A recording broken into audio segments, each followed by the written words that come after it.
Täna teeme juttu partei arhiivist Eesti NSV-s 1945 kuni 1991. See sai eksisteerida kokku 46 aastat. Partei arhiiv asutati 1. jaanuaril 1945 ja esmalt toodi sinna Venemaalt, Leningradist ja Moskvast, aga hiljem mujalt Kominterni Eesti sektsiooni materjalid. Need hakati tooma 1946 aastal ja kokku toodi üsna märkimisväärne kogus Eestisse üle 1,5 tonni arhiivimaterjali. 1947 asutati Partei Ajaloo Instituut ja see sai nagu katusorganisatsiooniks Partei arhiivile. Partei arhiiv oli siis Partei Ajaloo Instituudi alluvuses. Ja kogu see värk eksisteeris 1991. aasta lõpuni.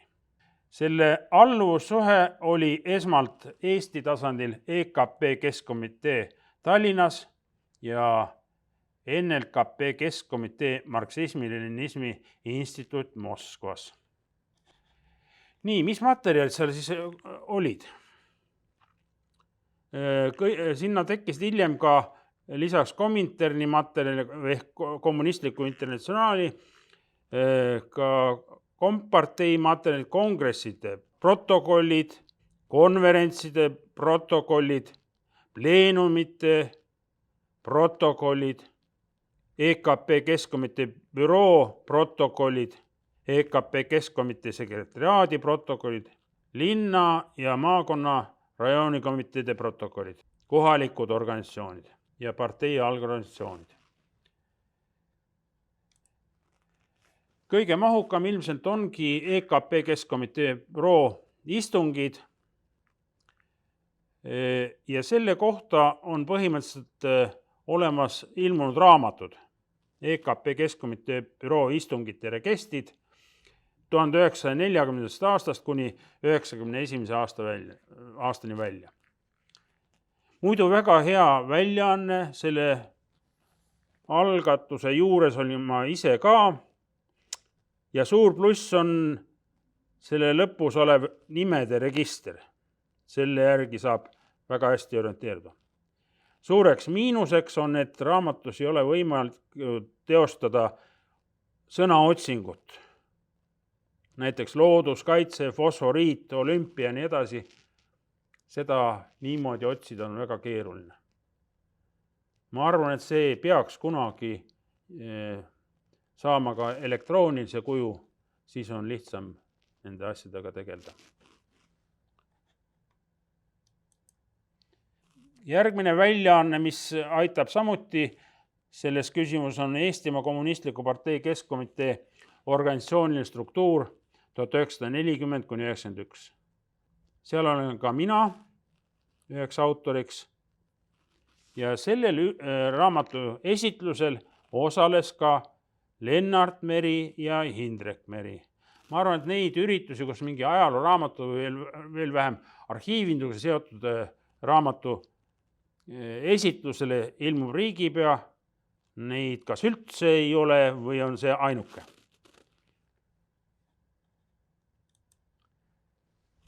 Nii, see üritus toimus, raamatu esitlus toimus okupatsioonide muuseumis tollase nimega ja seal tehti üks pilt, mille nimeks sai Kahe mere vahel. Selle ristiisa oli Ott Raun, kes sellise nimetuse andis. Selle raamatu esitlusel puhkes pikem vestlus ja arutelu, milles osales ka Vello Salo, kes pildile ei jäänud. Lisaks selle on ilmunud veel mitmeid väljaandeid Eestimaa Kommunistliku Partei kohalikud organisatsioonid, raamatus käsitletakse EKP partei linna maakonna rajoonikomiteesid, siis siin on partei organisatsioonid, see oli kõige alumine aste Kommunistliku Partei juures. Need on nüüd väljaaned, kui tahate põhjalikumalt vaadata, mis seal komparteis peidus on, siis siit saab vastuseid. Kompartei arhiivi esimeseks direktoriks oli Gustav Kuudeberg. Ega meil tema kohta kuigi palju teada ei ole, on tema sünni ja surma daatumid, aga tema ajal võime siis öelda, hakkas just selle kommunistliku internatsionaali materjalide kogumine ja ilmselt ka need partei algmaterjalid.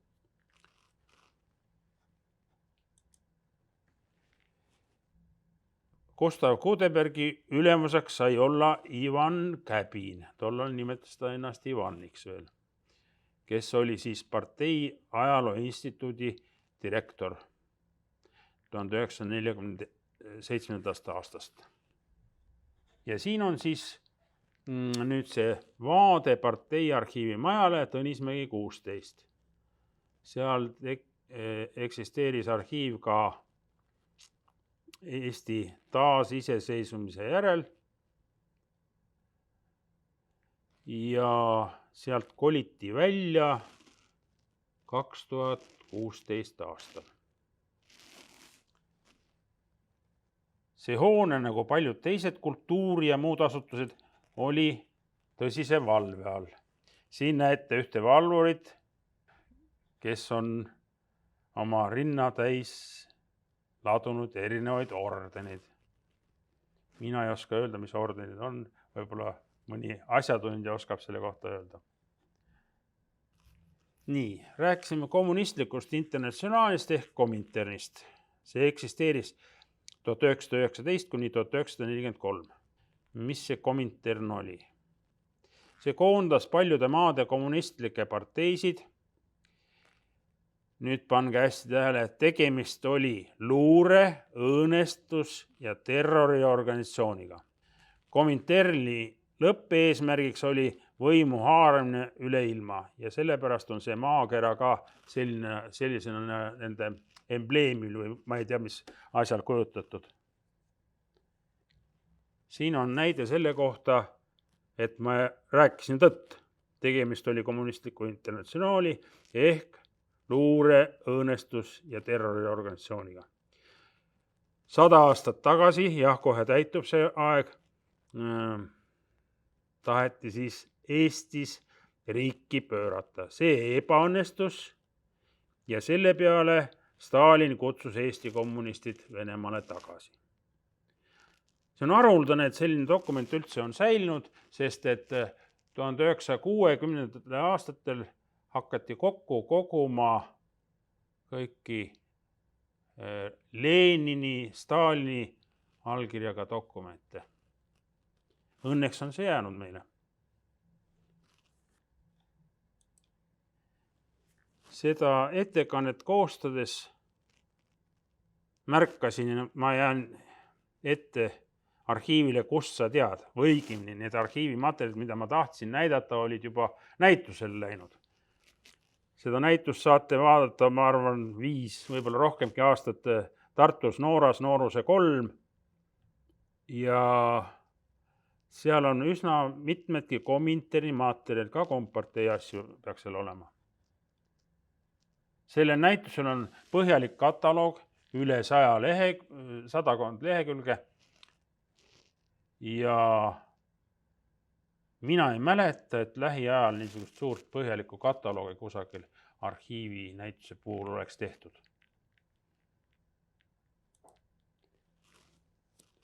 Seal näitusel on siis Kominterni materjalist Richard Mirrigu võltspassid. Eestlasest Kominterni tegelane ja siin on temal siis Austria, Rootsi, Taani, Norra ja nii edasi riikide võltspassid. Tal oli erinevaid nimesid.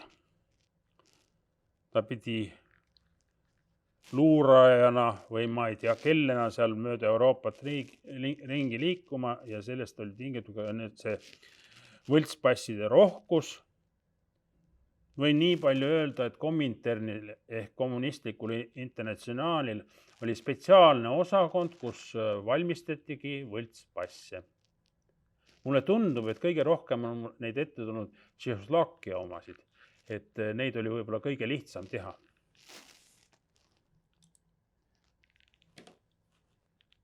Nii, ja siin näeme Karl Säre, Kominterni tegelane, Eesti Kompartei juht 40. aastast, Karl Säre võltspassi. See on Jaroslav Paneki nimel. Ja need on nüüd originaalkujul on nad tõepoolest olemas Kominterni arhiivimaterjali seas ja praegu siis näitusel. Nii, EKP parteipilet number 1. Parteipiletitega oli niimoodi, et ega neid ei säilitatud. Neid vahetati regulaarselt välja aastate jooksul. Nii nagu passidega, need vahetati ka ja ega teil vanu passe ei ole. Nii oli nende passidega ka, aga nüüd see oli erijuhtum. Vanemad inimesed mäletavad, et esimene parteipilet Venemaal üle liidu oli alati reserveeritud Vladimir Iljitš Leninile, riigirajajale. Siin oli ta reserveeritud Karl Särele. Mingi võrdlus on. Ja alles hiljuti ma avastan, et siin on väga head statistilised andmed ka. Parteipileti puhul parteilane pidi ju maksu maksma. Ja siin on näha, kui suur oli oktoobris Karl Säre palk, 520 krooni. Sest edasi tuli juba rubla ja see oli hoopis teine vääring. Nii, nüüd me jõuame jälle selle kohtumise juurde. Hindrek Meri, Lennart Meri, Vello Salo ja seal läks diskussiooniks. Lennart Meri ütles, et mina olen riigiarhiivis käinud ja mina olen ühte kartotekki näinud. Seal on kirjas, et Karl Säre pääses kas Ladina-Ameerikasse või Ameerikasse, USA-sse. Mina vaidlesin talle vastu. Et see kartotek on vuhvel, see ei ole õige. Esiteks sellepärast, et seal on trükitud peale niisugune asi nagu predatil, reetur. Meil ühtegi kartoteki kaarti rohkem ei ole leitud sellist. Ja reeturus tuli päevakorda Karl Säre puhul alles 1950. aasta märtsi pleenumil.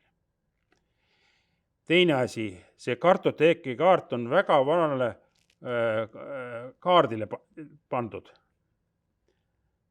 Kõrval all on märgitud, et see on 1939 oli trükkiaeg. Milleks tassida kartoteki kaarte siia Eestisse, kui EKP-l oli tollal juba oma trükikoda, Siseministeeriumil oma trükikoja ja ma ei tea, et NSV Liidus oleks mingid kärpeid tehtud. Raha jätkus.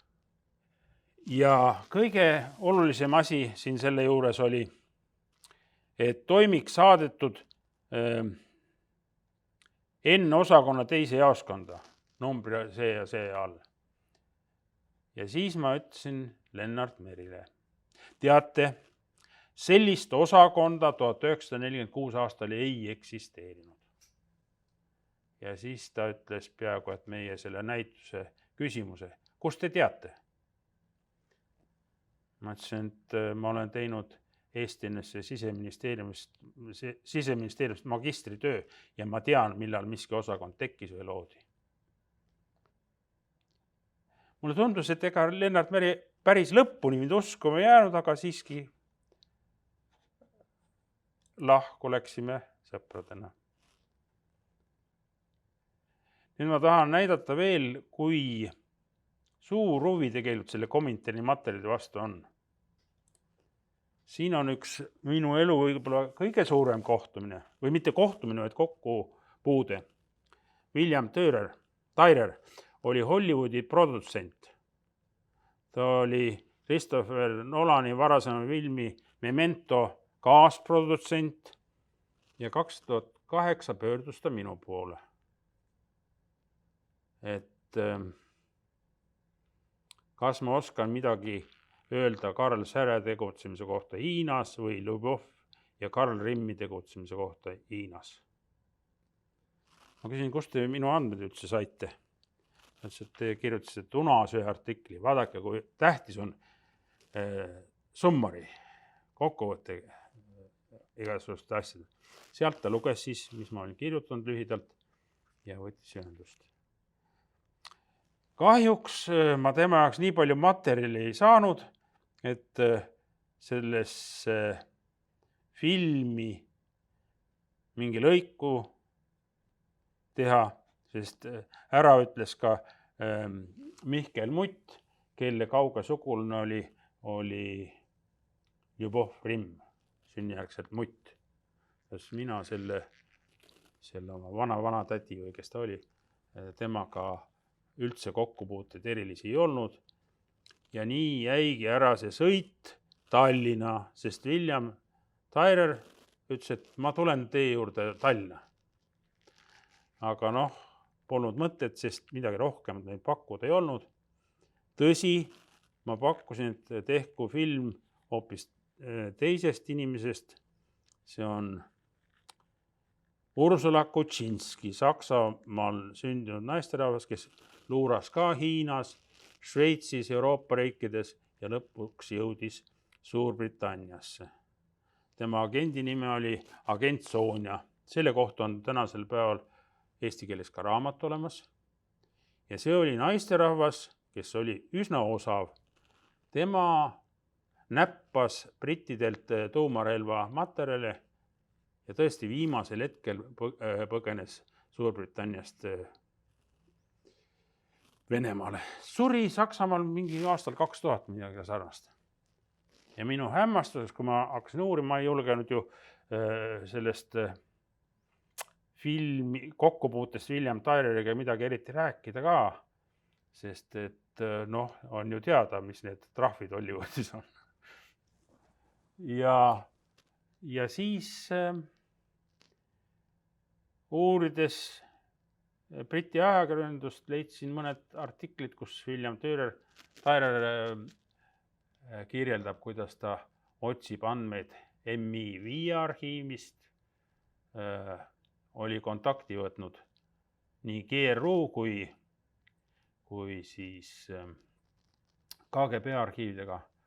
Venemaalt GRU arhiivist ei saanud mitte midagi ja KGB arhiivist oli ümmargune jutt. Selle eest ma teda hoiatasin omal ajal. Ja asi hakkas kruttima edasi, siis pöördus minu poole Henry Pincher Chapman, kellelt ilmuski raamat, ta oli vist 95 aastane, mõtlesin, see on mingi imelik kiri, kas selles eas veel keegi raamatut kirjutab, aga ta kirjutas selle raamatu. Tõsi, ta vist unustas minu ära, aga William Tyreril oli ma meeles ja tema saatis mulle selle raamatu. Küsis, kas mul see raamat on ja saatis selle raamatu. See oli aeg, kus ma keerlesin tõesti väga kõrgetes sfäärides tänu partei arhiivile. Sellega asi ei lõppenud. See oli suht-koht hiljuti. Tahtis Balti ajalookomisjoni väljaanne artiklit Karl Säre kohta. Ja läheme siis edasi, vaatame veel mõned kommunistliku internatsionaali tegelased. Ma läksin lihtsalt hoogusin, kuna ma avastasin see palgavärvi numbrid olid ja need oli tõesti, skaala oli väga erinev. Villem Kuusik, Keskkomitee kolmas sekretär, tema palk oli 190 rubla ainult. Või krooni, vabandust, viimane krooni, jah. Samas Hendrik Allik oli sättinud päris hästi ennast sisse, üle 600. Nii, ja siin on Nikola Andreesen. Ma olen kunagi mõelnud ka selle peale, et võiks nagu võtta ette selle, ma ei mäletanud, 6, 7, 8 puukasti, kus sees need parteilaste liikmepiletit on. Et kas seal mingi gradatsioon on ka, et mis oli, esimene oli näiteks särepilet ja kes siis teine või kolmas oli. Aga seda on niimoodi raske teha, sest ta on pandud tähestiku järgi sinna. Nii, ja nüüd jõuame järgmise tegelaseni, see on siis Johannes Vares-Barbarus, kes parteisse astus alles 15. juuli 1940, oli rahvavalitsuse juht ja selle järel sai siis Eesti NSV Ülemnõukogu presiidiumi esimeheks. Lasi ennast maha Kadrioru vannitoas. Tema pilet on 32 ja minu meelest Nikola Andresen on 33, et mingi see gradatsioon, ma kardan, siin ikkagi eksisteerib.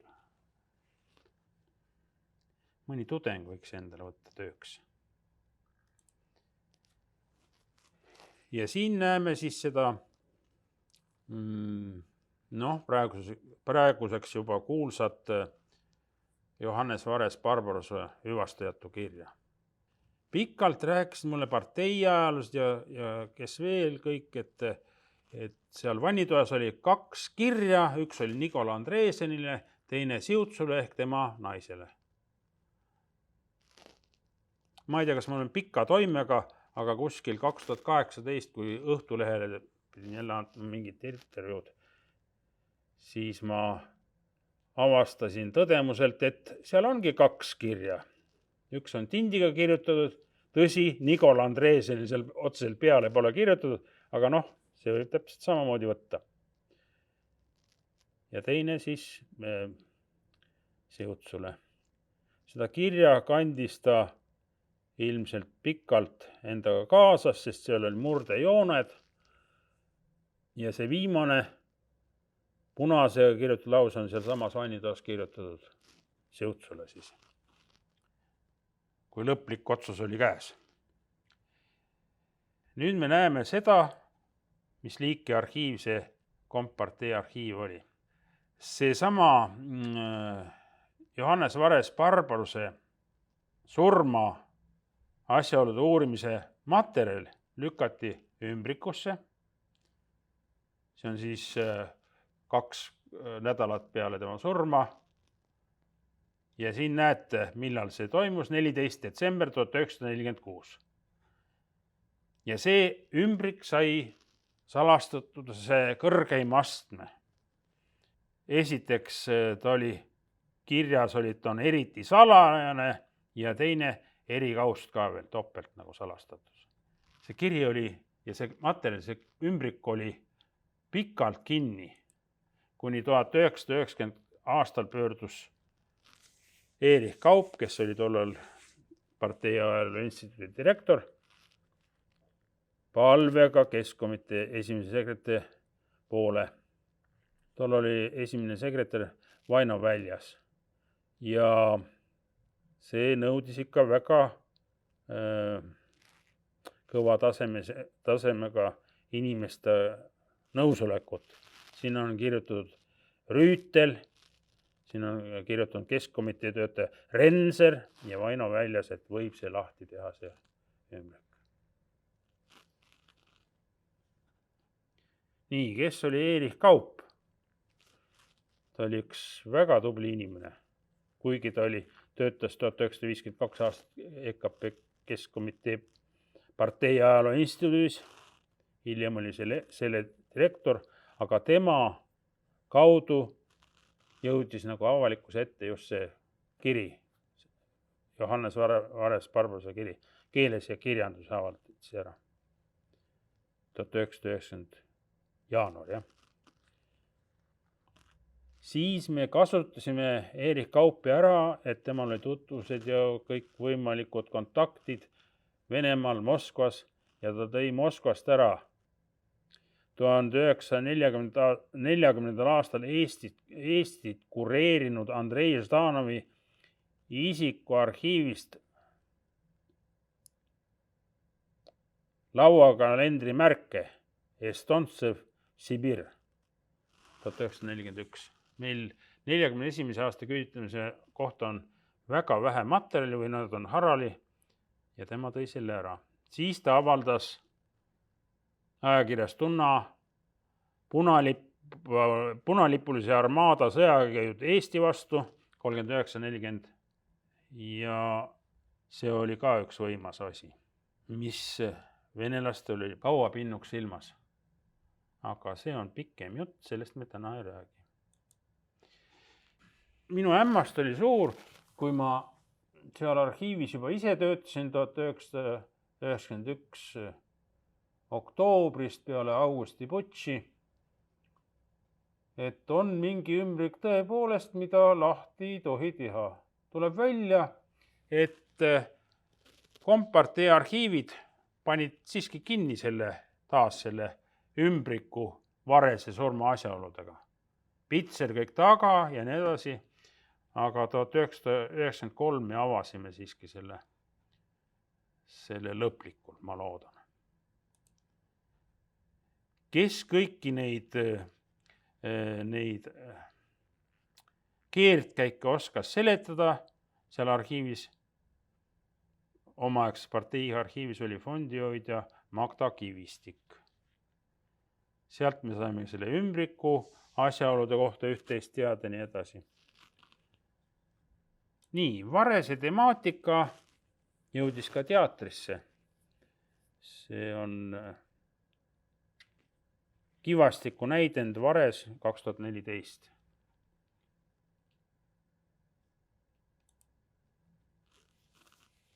Siin on selle tutvustus ja osatäitjad ja nii edasi.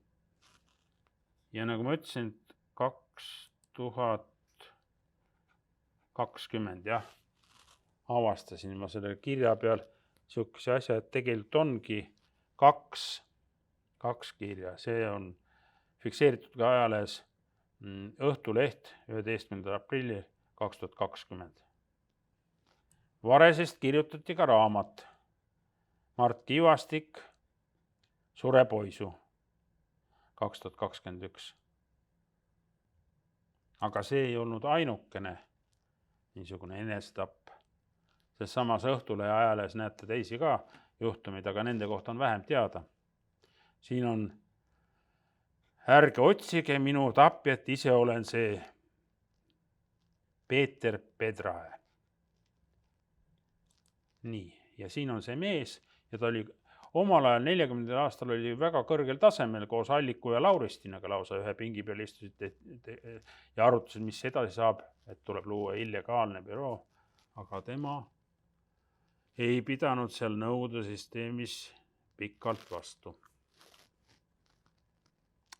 Siin on üks näituse plakat, mis 2001 Tartu Ülikooli muuseumis tehti ja siin on nüüd siis kasutatud ka seda kuulsat lauset Estontsev Sibir.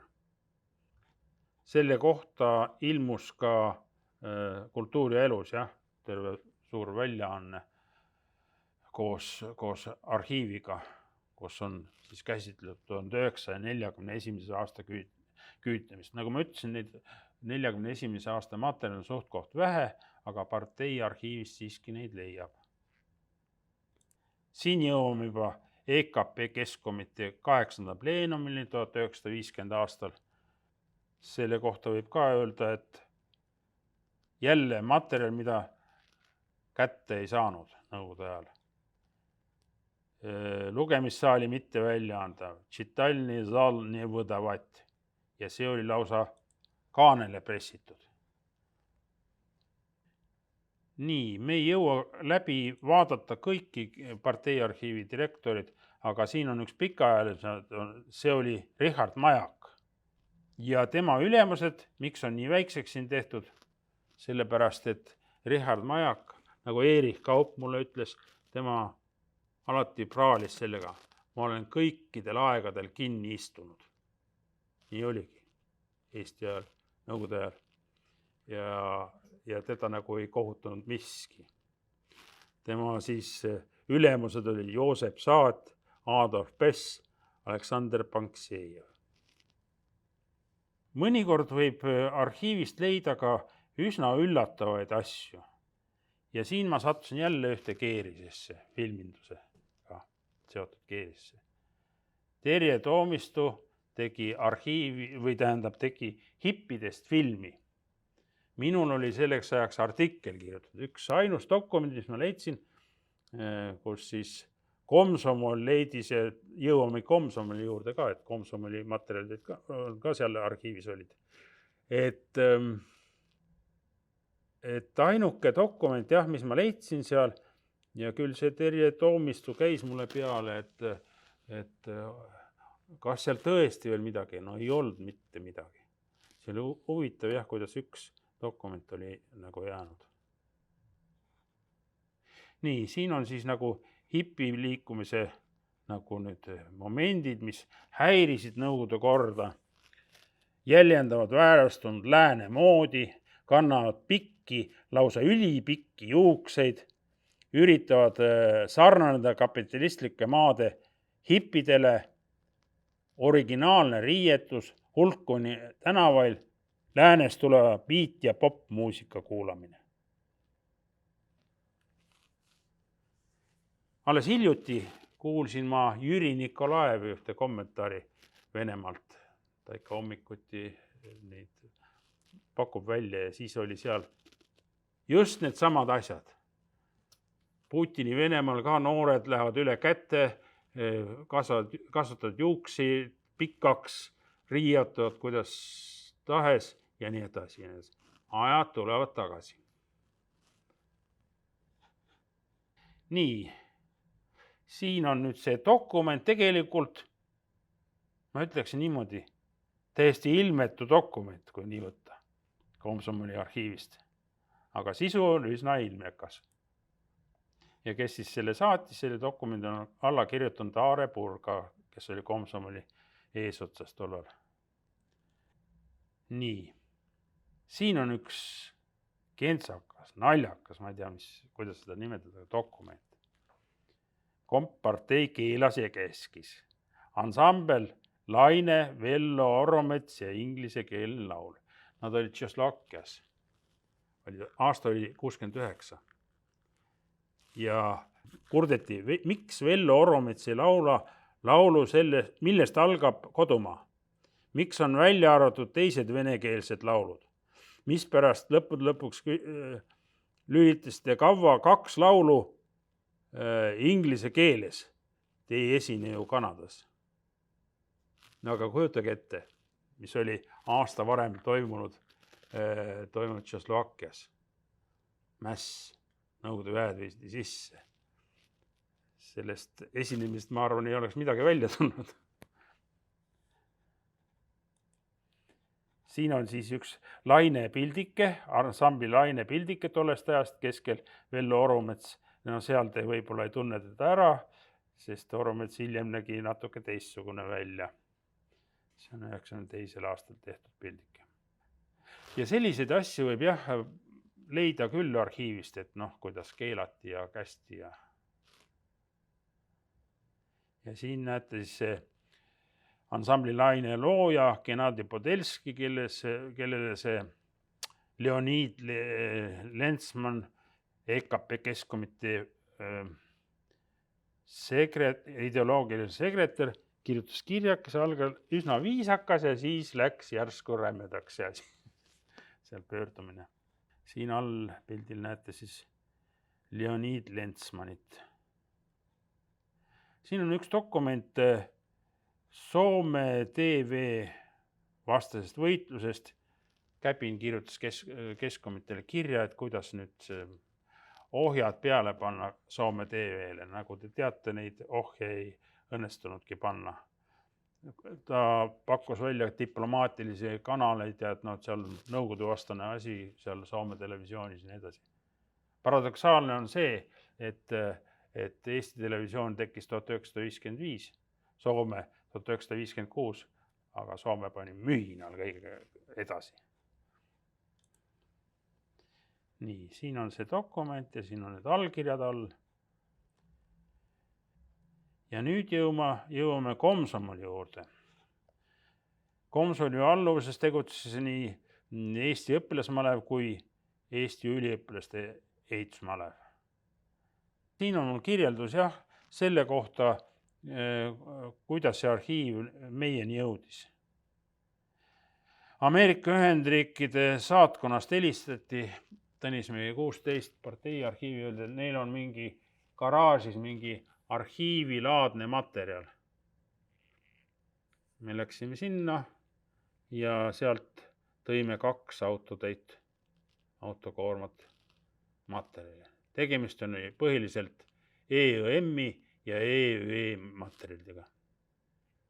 Kuna Komsom oli laiali läinud, siis ilmselt oli ta jätnud ka need sinna garaaži nurka need asjad. Õnneks läks nii. Muidugi hiljem on tulnud neid leidjad nii mitmedki, kes väidavad, kuidas nad tõid. Ühte ma tundsin ja mõtlesin, kuule, Jüri, kuidas sa selle tõid? Et seljakotis või? Et meie tõime 2 autotäiega. Aga selliste asjade puhul on ikka neid hoopleid ja kiitlejad, kui te mäletate Vladimir Iljitš Lenin laupäevakul. Ja Pravda otsustada avaldada, et vaatame, palju neid palgi otsas olid seal Leniniga ja minu meelest oli neid üle 2000. Ütleme niimoodi, EUE ja EEM-i puhul on minu teada 2 inimest, kes on väitnud, kuidas nemad päästsid selle arhiivi. Mis on muidugi huvitav, et lääne inimeste mentaliteet arhiivide suhtes on teistsugune. Et meil kuuleb ikka siiamaani, et midagi leiti, mingid arhiive leiti kusagilt, kas prügikonteinist või jumal teab kus kohast. Aga minul on ainult sellised kogemused, et lääne inimene ikka pöördub arhiivi poole ja küsib. Nii, siin on nüüd siis õpilasmaleva Haapsalu piirkonna päevikute kaost, see on vist 603 lehte oli seal. Siin on minu rühm, mina olin ka õpilasmalevas, Martna rühm ja meil oli üks pahandus. Me tegime korraliku tutvumisõhtu ja peo ja nii edasi. Ja siis tuli kontrollreid ja üks kontrollijatest, ma olin jälle rumal, ma olin 10-15 aastat näidanud seda oma rühma päevikute inimestele ja lõpuks avastasin, kes üks kontrollija oli. Riigireeturilisem Herman Simm. Täpselt tema allkiri. Ja siis ma mõtlesin ka, milles asi oli, aga tollal olid rühmades ka, osa rühmi oli raskesti kasvatavad lapsed või niimoodi nende rühmad. Ja tema vist oli nende päälik seal, Herman Simm. Aga ta väga hästi oskas otsida, kõik padjapüürid tuuseldas läbi, et ikka kas sigaretipakki või midagi leida. Ja mis kõige hullem, meile ikka pandi niisugune taak peale, meile öeldi, et me saadame selle rühma laiali. Siis me kirjutasime mingi palvekirja, et järsku ikka ei saadaks. Ja meil oli katseaeg kuni suve lõpuni. Aga eks me ikka noorte inimeste elasime oma elu ja suvi oli meeldejääv. Siin on kirjas siis, mis materjalid olid selle EM-i materjalide hulgas. Siin tuleb täheldada, et seal oli üsna palju ka, ütleme, märke, särke, lippe ja siis me tükk aega ma ei osanud välja mõelda, mis nendega teha. Ja ma küsin mitme Tartu Ülikooli õppejõu käest, et mis teha ja nad ütlesid, see peaks ikka säiluma ja siis me erandina seal fondis on ka tõesti, ka EUE kellu näiteks on seal kohe säilikuna olemas ja nii edasi. Nii et päris hea näitusmaterjal on seal. Fotosid on hästi palju. Fotod küll vist on juba suuremas osas skanneeritud. Nii, Eue kohta ma ise ei ole selle kokku puutunud ega seda tegelenud, aga seal on samasugused rühmapäevikud.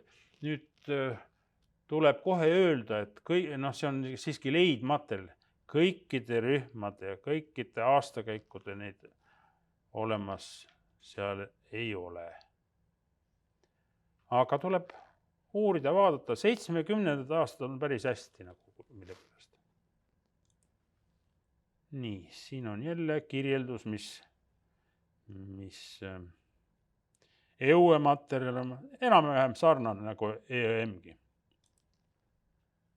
Siin on nüüd, kus siis Eestimaa Kommunistliku Partei Keskkomitee büroo otsustab karistada meie kultuuritegelasi, kes läände läksid. Hello ja Arvo Pärt ja dirigent Neeme Järvi võtta ära neid Eesti NSV aunimetused. Ma olen siia enamasti selle fotode juurde ka tolle ajastu neid fotosid lisanud, nii et see on enam-vähem. Siin jõuame noorte rahutusteni. Sidruni ehk Miilts autot Kadriorus propelleri kontserdi ajal. Ja kontsert paisus ulatuslikuks noorte rahutuseks. Siin näete siis propellerit ja Peeter Volkonskit lauluhoos. See oli ikka päris võimas noorte meeleolu, seal oli kusagil 500 inimest osales kokku. Sellele järgnes kultuuriinimeste 40 kiri. Ka selle kohta on üks kaust avatud. Ja nüüd jõuame taas kord uskumatu asjani. Evald Laasit ma isiklikult tundsin ja ma tean, et ta rääkis seda ka teistele. Ta töötas Partei Ajaloo Instituudis. Õppis pähe mingid lõigud, mis puudutasid küüditamist. Läks koju ja kirjutas need üles. Ja nii iga päev järjest. Ja mis tulemus oli? Pihile võeti Partei Ajaloo Instituudi direktor, kellest me varem juba rääkisime, kes igasugused muid teened oli teinud. Ja ta käis Keskkomitees Rein Ristlane vastuvõtul. Õigemini vaibal, punasel vaibal. 2006, millal oli juhus, et ma sattusin ühes avalikus saunas Rein Ristlanega kokku. Ja küsisin, et Erich Kaup on. Jaa, on küll meeles, jah. Ja siis ma küsisin, et aga see karistamine. Ja siis meie jutt lõppes. Ta kadus saama.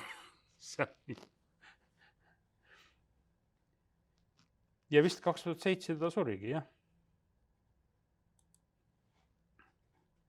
Nii, algselt oli niimoodi, et see küüditatud asi pidi minema Eesti Televisiooni, aga Eesti Televisiooni juhtkond lõi nagu põnnama. Ja Rein Järlik oli selle taga. Rein Järlikuga oleme neist asjust ka üsna palju rääkinud, aga siin nüüd, ta on ise kirjutanud ka, nii et siin ei ole mõtet neid hakata üle rääkima. Siin on siis Rein Ristlan.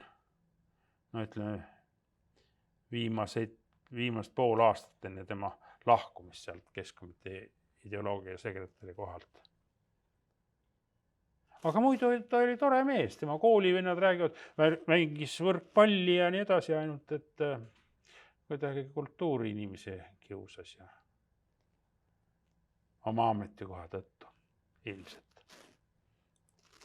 Nii, nüüd me jõuame koleda asjani, kui Vene tankid tulid Eestisse.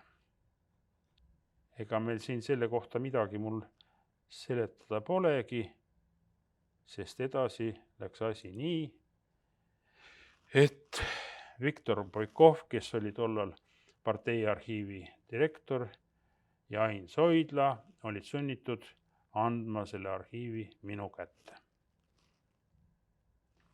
kui ma nüüd õigesti mäletan, siis selles arhiivis tol hetkel oli umbes 500 000 säilikut.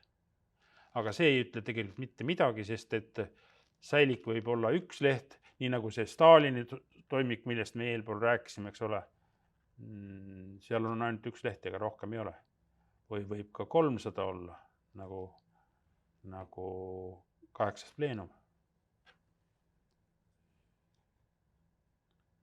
Tollal vist minu meelest veel neid jooksvaid meetrid, mis tänapäeval arhiivis on, ei kasutatud. Nii. Ja siin on siis minu soovitus.